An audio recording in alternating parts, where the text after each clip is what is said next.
बिस्मिल्लाहिर्रहमानिर्रहीम। अस्सलाम वालेकुम। 2 जनवरी 2022 सऊदी अरब की वजारत सेहत से कोरोना वायरस के ताज़ा तरीन आदाद शुमार लेकर आपकी खिदमत में हाजिर हैं। आपको बताते हैं कि आज इस वक्त सऊदी अरब में कोरोना वायरस की क्या सूरत हाल चल रही है।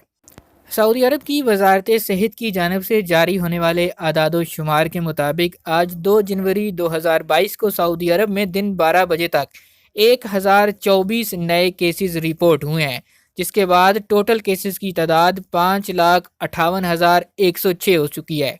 अगर रिकवरीज की बात करें तो नई होने वाली रिकवरीज की तादाद रही है 298, जिसके बाद टोटल रिकवरी सऊदी अरब में हो चुकी हैं 5,42,413। और अगर वफात की बात करें तो 24 घंटों के दौरान एक नई मौत रिकॉर्ड हुई है कोरोना वायरस की वजह से, और इनकी टोटल तादाद पहुंच चुकी है 8,879 पर।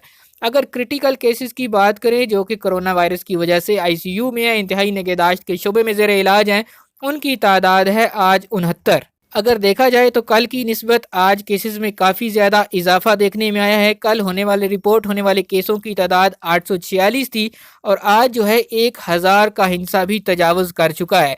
यानी लग यही रहा है कि आइंदा आने वाले दिनों में सऊदी अरब की वजारत सेहत और वजारत दाखिला की जानब से पाबंदियों में मजीद सख्ती की जाएगी। इस हवाले से जैसे ही मजीद अपडेट्स आएंगी हम आपके साथ ज़रूर शेयर करेंगे। आपने करना यह है कि हमारे चैनल को सब्सक्राइब कर लेना है, घंटी का बटन दबा लेना है, ताकि जैसे ही इस हवाले से हम नई वीडियो लॉन्च करें तो वो वीडियो आप तक पहुंच सके।